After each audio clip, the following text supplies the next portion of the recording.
Very good morning, students. How are you? I hope all of you will be fine.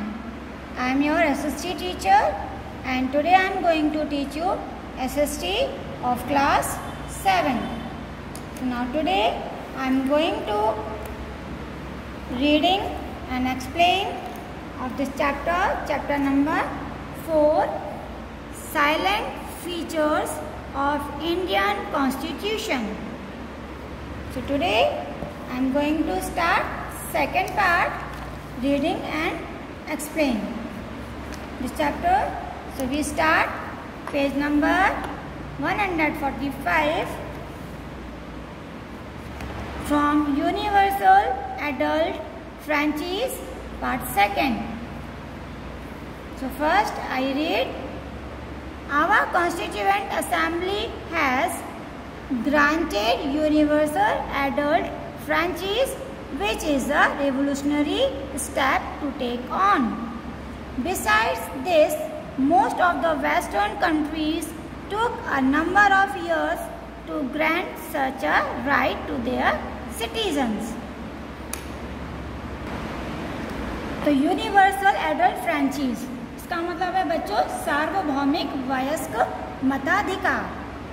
ये हमारे जो constitution है उन्होंने सभी लोगों को जो वयस्क यानी कि जो 18 ईयर्स से ऊपर हैं या 18 ईयर्स के हैं उन सभी को एक अधिकार दिए गए हैं। उसमें जो हमारी वेस्टर्न कंट्रीज़ हैं उन्होंने बहुत सालों पहले से ही अपने सिटीज़न को ये अधिकार दे रखे हैं। Now next is Hindi as an official language. Okay, Hindi is also official language of India. Before independence, English was the only official language of India. Apart from Hindi, our Constitution also recognized 17 other Indian languages as regional languages. क्योंकि वो पहले जब अंग्रेज़ों का समय था तो उस समय हमारे इंडिया की जो ऑफिशियल लैंग्वेज थी वो इंग्लिश थी, लेकिन अब इंडिपेंडेंस यानी कि आज़ाद होने के बाद हमारे इंडिया की जो ऑफिशियल लैंग्वेज है वो है हिंदी। यानी कि हमारे इंडिया में जितने भी ऑफिस वर्क होते हैं वो हिंदी में किए जाते हैं। Now next is fundamental rights. For the all round development of its citizen our constitution also provide some fundamental rights. There are 6 fundamental rights conferred by Constitution of India. यहाँ पे fundamental rights बच्चे हमारे India ने citizen को दिए हुए हैं और वो हमारे जो 6 फंडामेंटल राइट्स हैं यानी कि जो हमारे अधिकार हैं वो हैं, फर्स्ट है राइट टू इक्वालिटी, मीन्स समानता का अधिकार, चाहे वो किसी धर्म का हो, किसी जाति का हो या कोई भी जेंडर हो, सभी को एक जैसा अधिकार देना। राइट टू फ्रीडम में हमें स्वतंत्रता का अधिकार, यानी हमें अपने मन की बात बोलने के लिए हम स्वतंत्र हैं।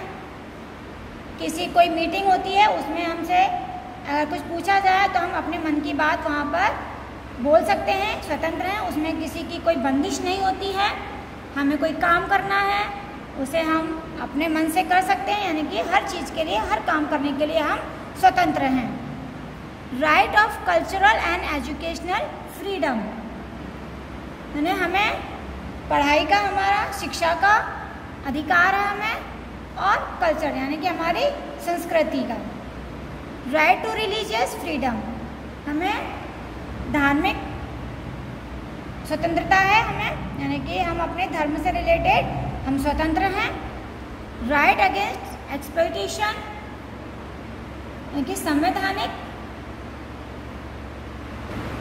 जो शोषण होता है उसके खिलाफ हम आवाज़ उठा सकते हैं, उसका हमें अधिकार है।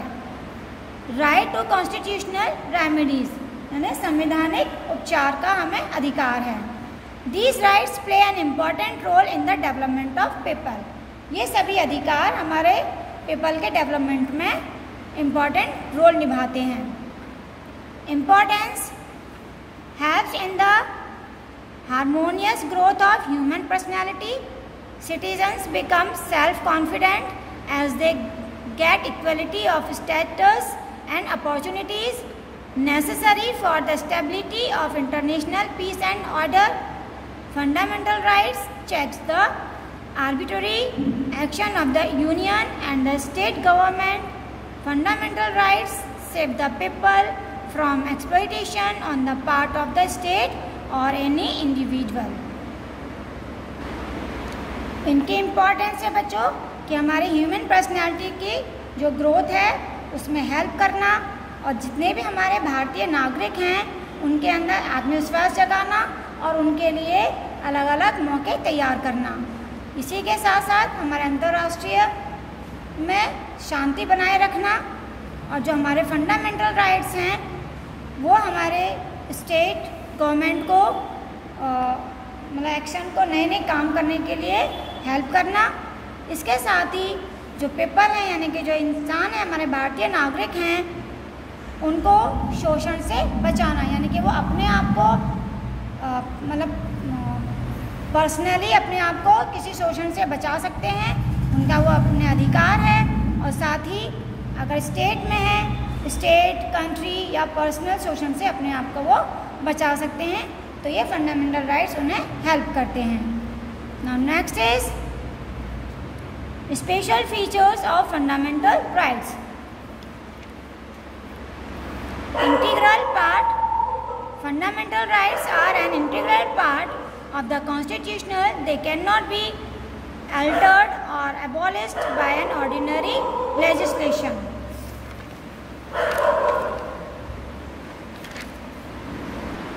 ये जो हमारे फंडामेंटल राइट्स हैं ये हमारे कॉन्स्टिट्यूशन का एक इंटीग्रल पार्ट होता है। इसे कोई भी ऑर्डिनरी लेजिस्लेशन है यानी कि जो भी हमारे लेजिस्लेशन होते हैं वो इनको एबॉलिश यानी कि अनदेखा नहीं कर सकते। Fundamental rights are universal. These rights have been guaranteed to all the citizens without any discrimination of caste, colour, sex and religion.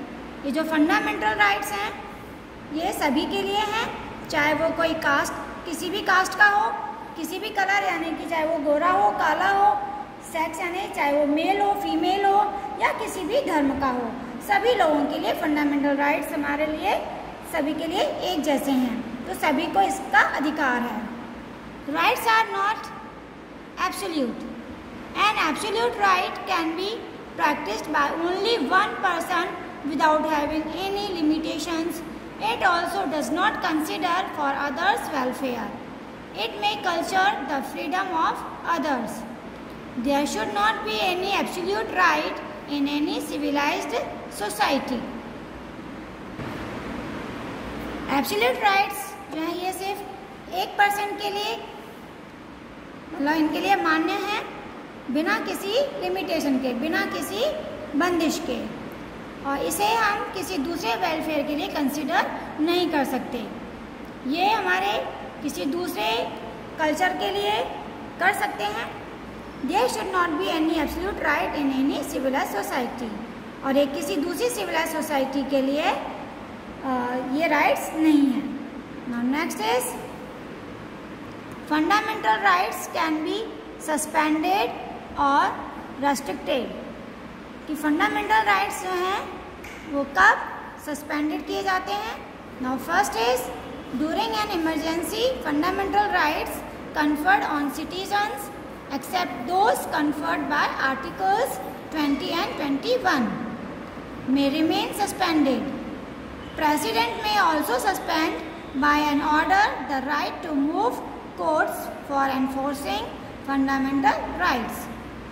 Second is the Constitution has given the power to the Parliament to abolish fundamental rights against the application of the armed forces or forces in charge for maintenance of public grievance.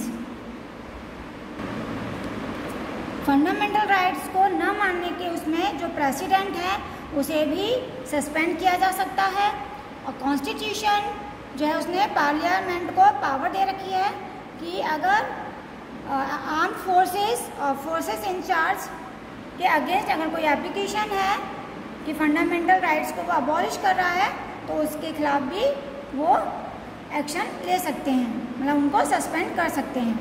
Now next is fundamental rights और justified, कि जो भी हमारे fundamental rights हैं वो सभी justified, मतलब उनको सही न्याय मिलता है।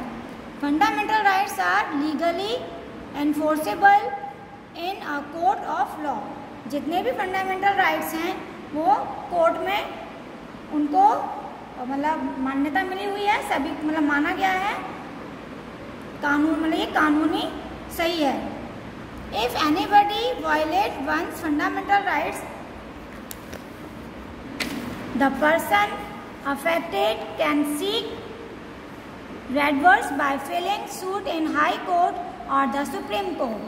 Now we will discuss our fundamental rights in details.